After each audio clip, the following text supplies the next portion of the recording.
Hernandez, and today we're going to be introducing our intelligent meter solution. Our product is the IMS 1.0. We're Team 2 for senior design, and I'm going to be introducing our team members.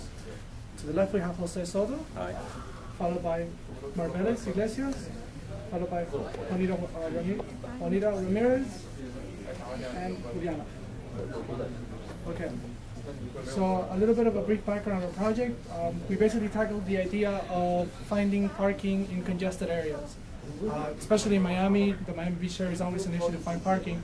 So our system allows users to facilitate finding parking, entering the parking space, and exiting the parking space as efficiently and easily as possible. So we're going to have a brief demonstration of the functionality of our project.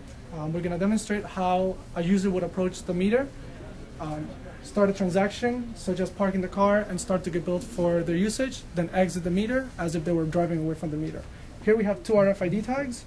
One is a valid tag and one is an invalid tag. We're going to go ahead and use the valid tag to simulate a user actually parking on the meter. So we'll go ahead and swipe. Here, the Arduino is performing the transaction with an SQL database located in a server room. It is verifying that the user has sufficient funds, and if it does, it goes ahead and places the meter in use. If you use our web-based application, you can check that the meter is in fact in use, as shown by a red flag shown in our phone.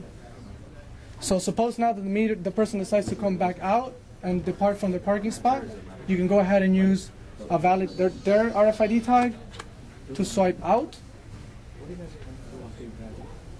It's going to authenticate, it's going to log them out, the user is going to stop getting billed, and if the user checks, if another user searching for parking searches again on their device, they can see the meter has become available and they can go ahead and use the spot again more efficiently. Additionally, we have integrated the system using the conventional coin method, just in case somebody doesn't have access to an RFID tag and they haven't it being completely implemented into the system. So now we're going to demonstrate using a regular coin, and it's going to show the overall functionality of the system by, the traditional method of payment, which is a coin. As you can see, the RFID has transmitted to the system on the database, letting know that the meter is also in use. Once again, we can check on our device, simulating a user searching for parking, that this specific meter is in use as marked by a red flag. For demonstration purposes only, we've made the code inside the Arduino count down for 1 minute every time you place a coin. So if you wait for a couple of seconds, you're going to see that it's going to log the system out automatically after 1 minute, and the parking spot will become available on the Google Maps application, allowing somebody to go ahead and use the meter if they're searching for it.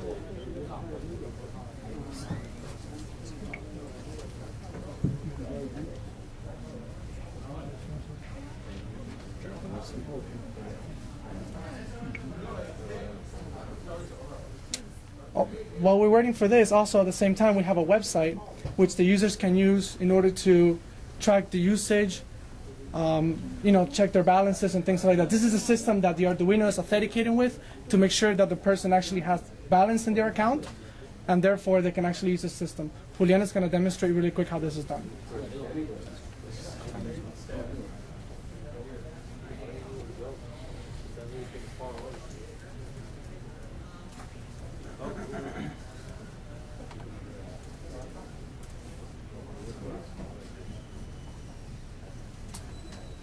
As you can see in this website, users have the ability to add additional funds to their account. When we came in earlier today, we put $20. As you can see, there's balance already deducted from John Doe, which is the user account that is present here, and the balance is down to $19.28.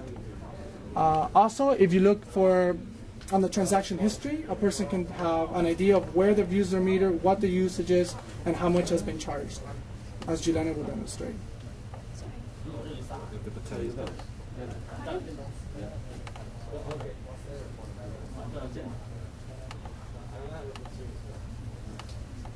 There it is. So those are all the transactions we had from yesterday to today from testing the system.